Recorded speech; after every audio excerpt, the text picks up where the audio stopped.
হিমশীতল কক্ষ, গলাকার নরম বিছানায় নিস্তেজ হয়ে পড়ে আছে মাহি।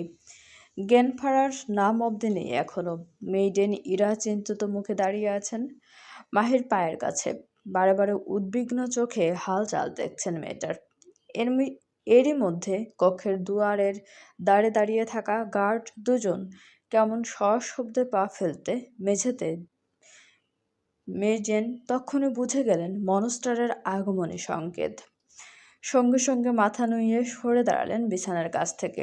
দুহাত পেটের কাছে বেঁধে রেখে দাঁড়িয়ে আছেন মধ্যবয়সী দৃষ্টিনত তার। কিয়ৎক্ষণ বাদে সেই নুইয়ে রাখা দৃষ্টিতে তিনি কেবল দেখলেন দরজা দিয়ে দাম্ভিক কদমে ভেতরে ঢুকছে মনস্টার। হাতের দু আঙ্গুলের ইশারায় তাকে বোঝালো ঘর থেকে বের হতে। মেডেন আজ্ঞাকারী মানুষ।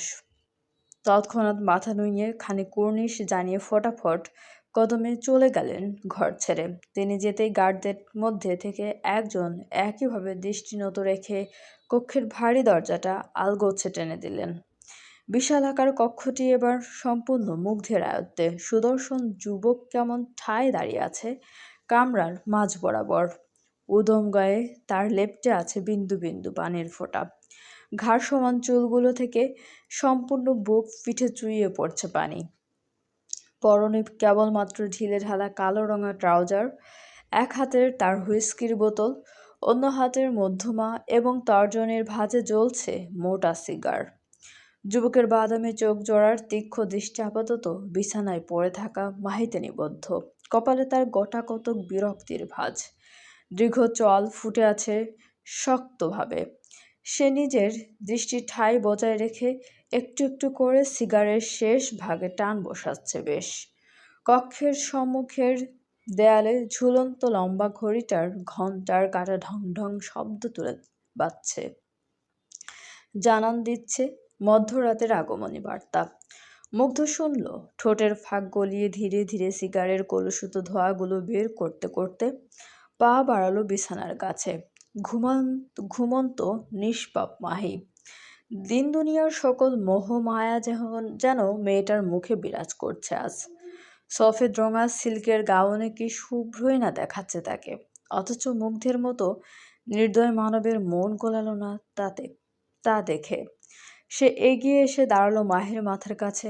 অতপর একদম ঠায় দাঁড়িয়ে থেকে হাতে থাকা হুইস্কির বোতলটা সামান্য উঁচিয়ে এনে মুখ দিয়ে টেনে খুলল বোতলের ক্যাপ।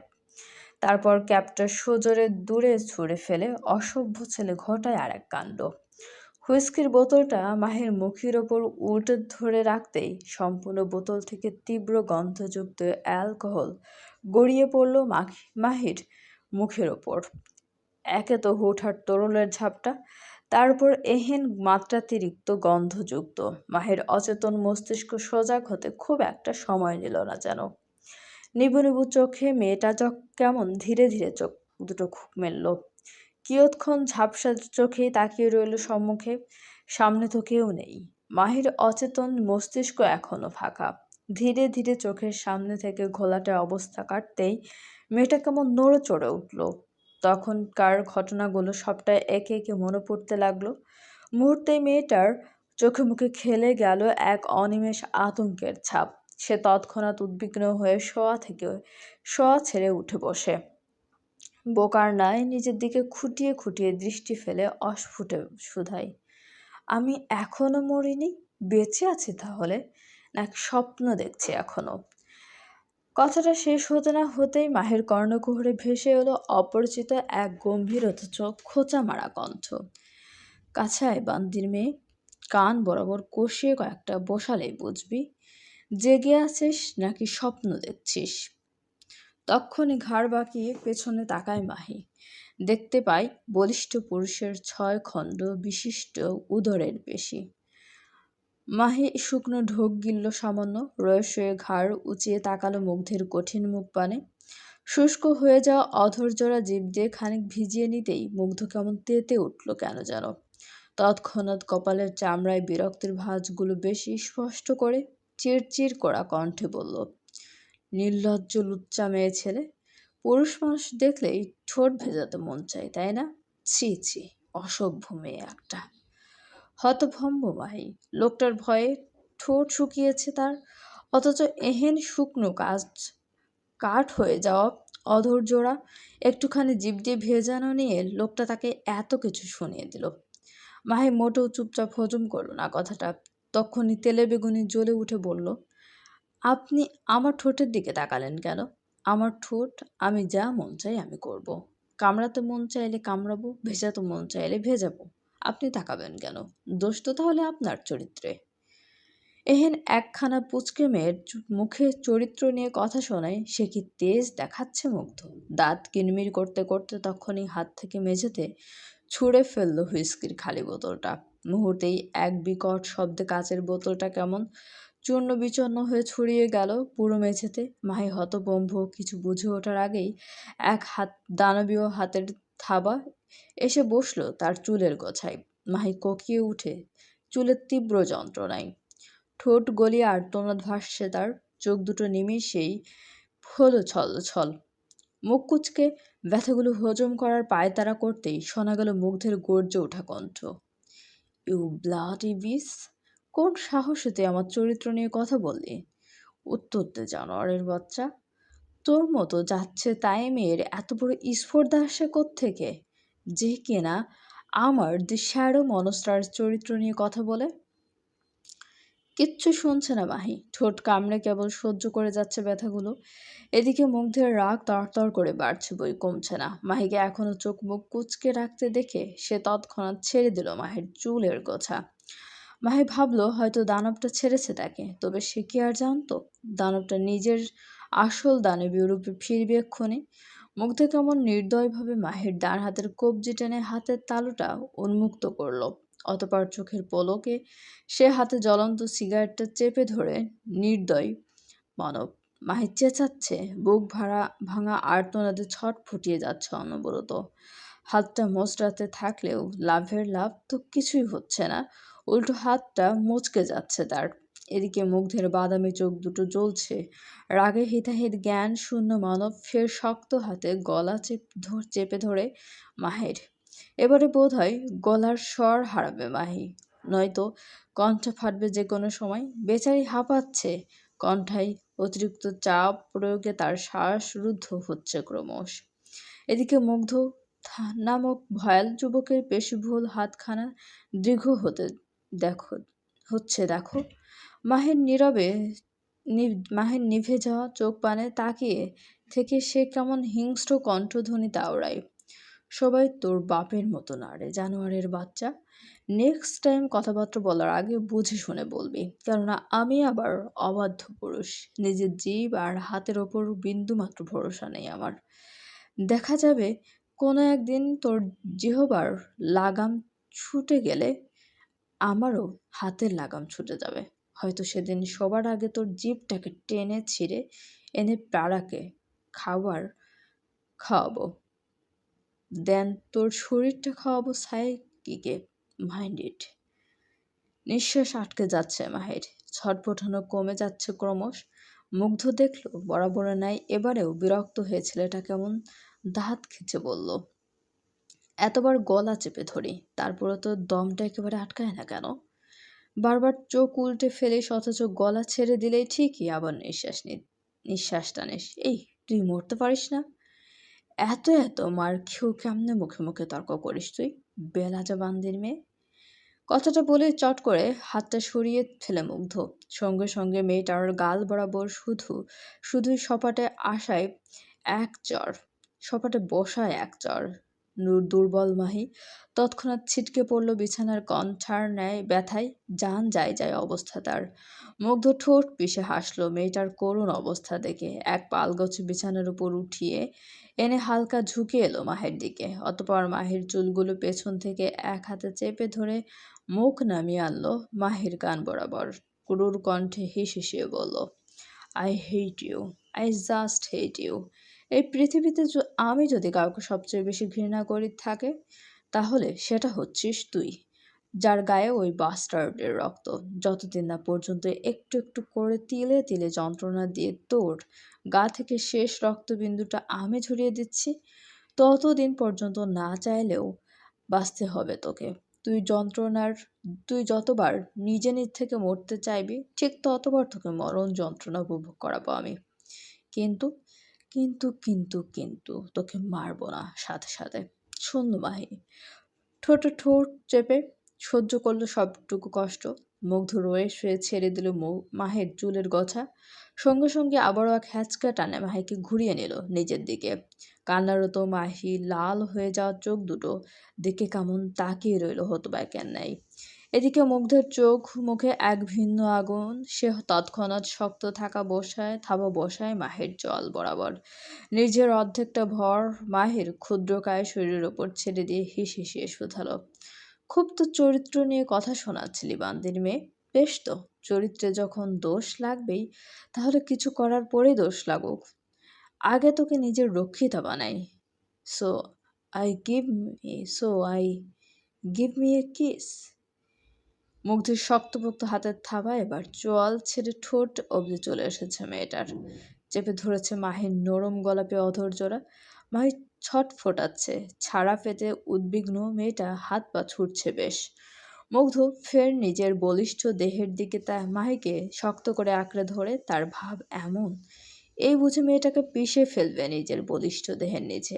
সে ধীরে ধীরে এগুচ্ছে মাহির অধরের দিকে। দুজনার ঠোঁট যখন প্রায় ছুঁইছেই আচমকা মুগ্ধের চোখ পড়ল মাহির ছলো ছলো চোখ দুটোর দিকে। সপ্তদশীর চোখ দুটো যেন কোনো সাধারণ চোখ নয়, এ যেন এক নিখাদ গভীর ফাঁদ। মুগ্ধ থমকায়। লম্বা ঘন পল্লব বিশিষ্ট হরিণীর চোখ দুটো অসহায়ের মতো তাকিয়ে আছে তার পানে। তাদের কত শত নীরব অভিযোগ। আশ্চর্য হলেও সত্যি, মুগ্ধ বেশ পড়তে পারছে তাদের অভিযোগ। তারা চিৎকার করে জানান দিচ্ছে মুগ্ধ খারাপ, হিংস্র। মুগ্ধের বুকের বা পাশের পিঞ্জরের সাথে লুকিয়ে থাকা পাথরে অঙ্গটা কি লাফাচ্ছে? সে হঠাৎ দ্রিম শব্দ তুলছে কেন? কি হচ্ছে? কি সমস্যা এর?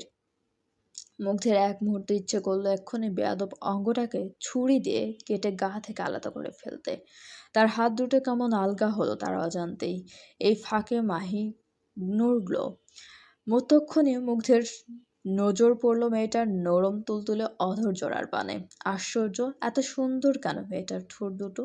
মনে হচ্ছে কোনো শিল্পী তার সারা জীবনের দক্ষতা দিয়ে একটু একটু করে এঁকেছে মেয়েটার ঠোঁট দুটো। তাদের তীর কম্পন নিঃশ্বাস আটকে দিচ্ছে নির্দয় মানবের। তারা এতক্ষণের ক্রূরতা কোথায় যে পালালো কে জানে। চোখে মুখে ভর করলে এক অদৃশ্য মায়াজাল। পিআরসি করা বাদামি চোখ দুটো এবার হিংস্রতায় নয় বরং মুগ্ধতায় এগিয়ে আসতে চাইছে মেয়েটার নরম তুলতুলে অধর জোড়ার পানে। ওদিকে মাহিনী স্তব্ধ। বোধহয় তার ভাষ্যমতো চরিত্রহীন লোকটার সপ্তদশী না চাইতেও মেনে নিতে হচ্ছে সব। সে কেমন চোখ মুখ কুঁচকে রেখেছে দেখো। মুগ্ধ এগুচ্ছে মায়ের তীর করতে থাকা অষ্টপুট সৌন্দর্য দেখে হুট করেই গলা শুকালো তার। এই প্রথম তার ঠোঁট দুটো এক অজানা তৃষ্ণায় ধুকছে যেন। সে তৎক্ষণাৎ জিভ দিয়ে নিজের ঠোঁট দুটো ভিজিয়ে নেয় এক পলক। ভীষণ কামুকতায় ডুব দিয়ে মাহের অষ্টপুটের সাথে নিজ অধর ডুবাতেই যাবে। অমনি তার কল্পনার মানসপটে ভেসে ওঠে এক ভয়ানক চিত্র। লাল শাড়িতে সেজে থাকা এক সুন্দরী, তার পা দুটো আলতো রাঙা, ললাটের স্পষ্ট বিয়ের সাজ।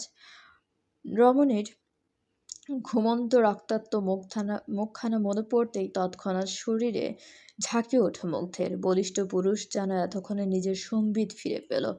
তক্ষণে মাহের উপর থেকে উঠে গিয়ে শটান হয়ে দাঁড়ালো সে। নিঃশ্বাস ক্রমশ জড়ো হচ্ছে তার। বুকের উঠানামা বেড়েছে করুণভাবে। মুগ্ধ রয়ে শুয়ে নিজের হাত দুটো সামনে এনে দেখে তারা ফের কাঁপছে। বদনখানিও বোধহয় কাঁপছে তার। চোখের সামনে সবটা আবারও ঘোলাটে হয়ে যাচ্ছে কেন যেন।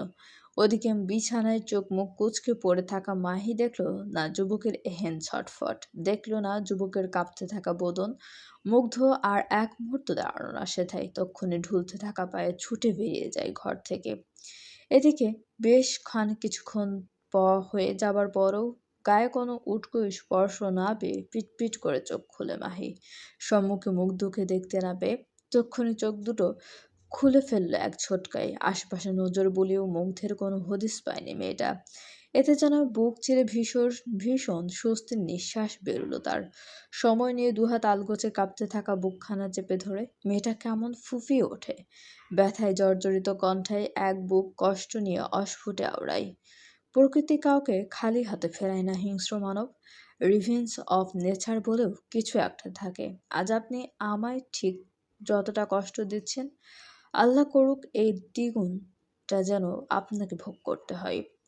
কাপা শরীর, টলমল পায়ে কোনো রকমে প্যালেসের সেন্ট্রাল টাওয়ারের একমাত্র কামরা অব্দি চলে এসেছে মুগ্ধ।